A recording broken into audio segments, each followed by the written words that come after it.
Hi, I'm Chris Miglino. I am at the EF Hutton Conference in New York City. I'm here with Matt Duffy from NRX Pharmaceuticals, trading under symbol NRX. Hey, Matt, how you doing? Good to see you. Thanks for having me. Thanks for being here. All right, so tell us a little bit of what's going on in the company. Give us a highlight of what's happening in the bioscience space. Absolutely. So at NRX, our mission is to bring hope to life, and our focus has been in the CNS space, and in particular, suicidality. It's an area that... What does CNS stand for? Central nervous system. Okay. Sorry. And our focus within that has been suicidality within depression and bipolar depression. It's been largely ignored by Big Pharma. It's a scary area for them to... Why is that? It's just a scary area to do clinical trials.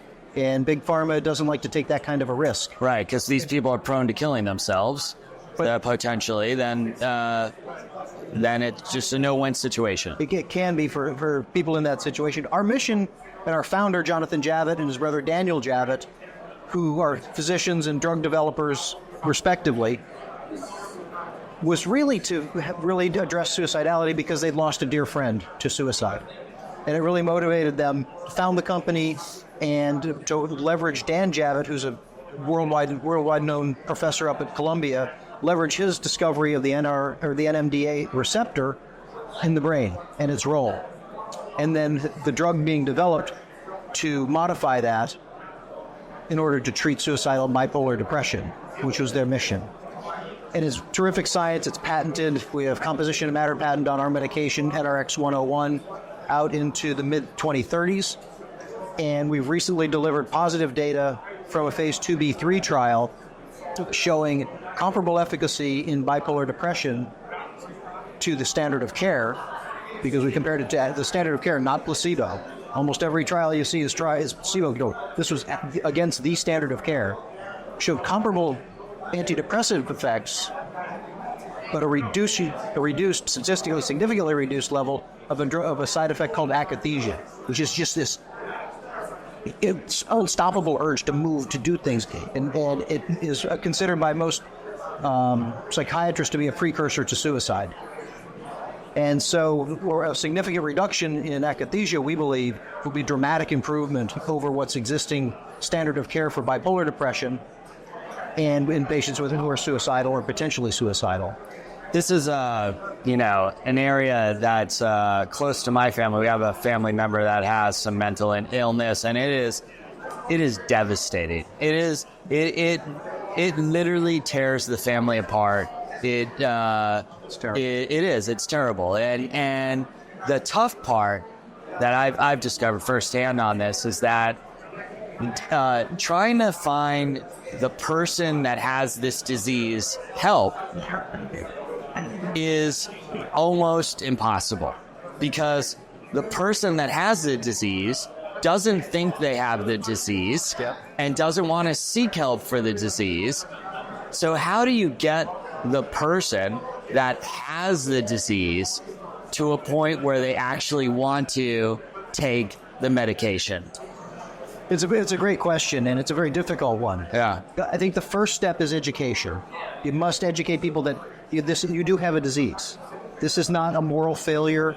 It's not something you should just buckle down and try harder and, put on a happy face. It's nothing like that. It's a disease. We know for sure that the NMDA receptor in the brain plays a key role in depression and in suicidality.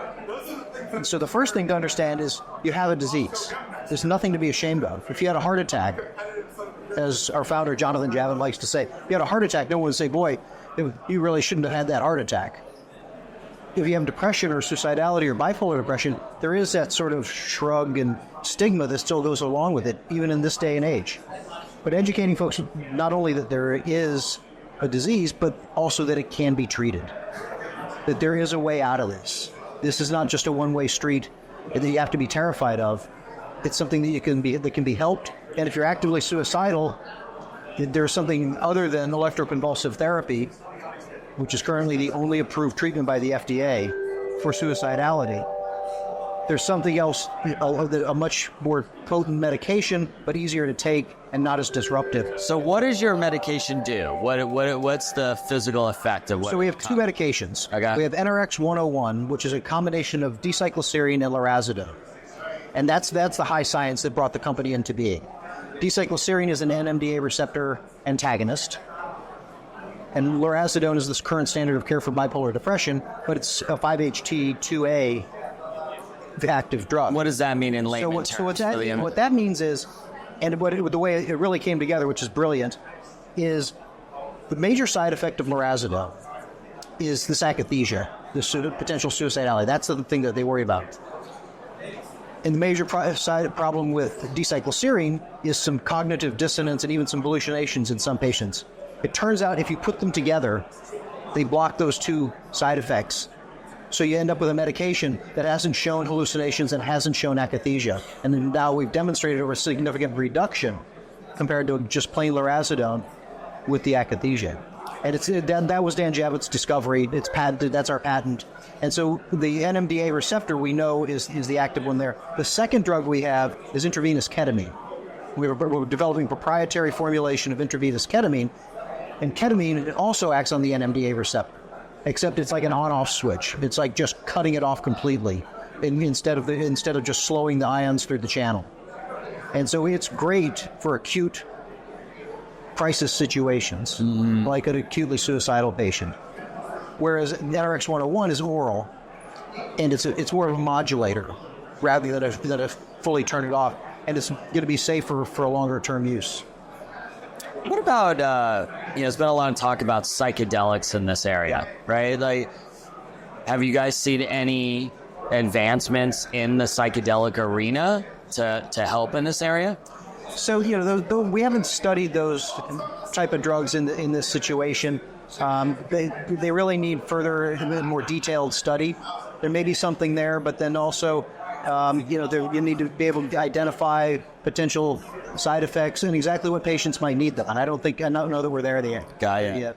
And so what are the KPIs that investors can look for within your organization to see that advancements are happening? So there are a couple of things that investors can look for. We have two new drug applications we are planning for the near term. One is for NRX 101 in bipolar depression in patients at risk of akathisia. And we plan to file that later this year. And also we'll file a new drug application based on 3 randomized controlled trials for intravenous ketamine for the treatment of acute suicidality in depressed patients.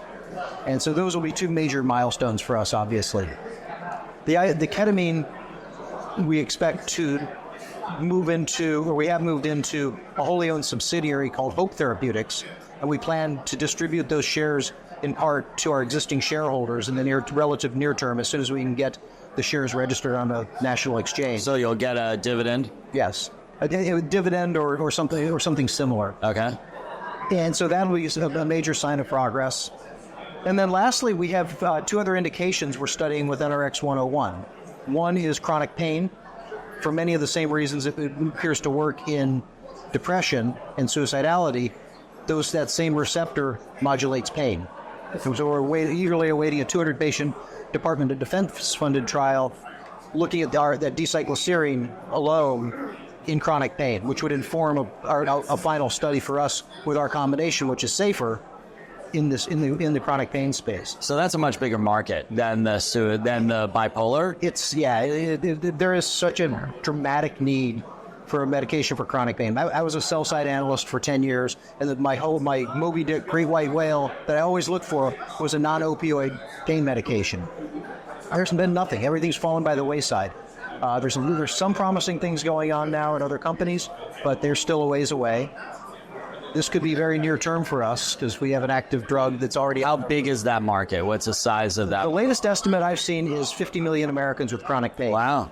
And it's massive. And the problem is right now, you can either take something like an Advil, a non-steroidal anti-inflammatory, which is pretty safe, it doesn't work that well.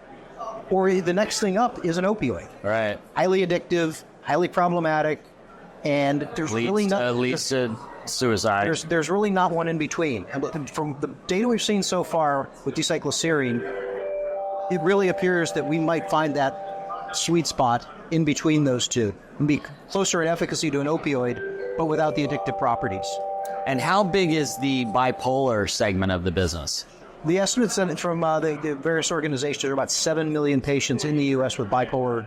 Wow, that's a lot. It's way more than people think. Yeah, that's way more than I thought. Yeah, and within that, the difficult thing with bipolar depression is it is highly suicidal. If you know 2 people with bipolar depression, 1 will attempt suicide in their lifetime. Really? If you know 5, 1 will succeed. It's devastating numbers. It's heartbreaking, but we aim to bring hope to life and change that. Well, I wish you the best of luck with that. Like I said, it's close to my heart, and I hope that you are successful in creating a drug that can help people with the bipolar disorders, and also good luck with your pain management business. Sounds exciting. Thanks, Chris. All right. So Matt Duffy, NRX Pharmaceuticals, trading under the symbol NRX. Matt, thanks for being here with us today. Really appreciate it. Thanks, Chris.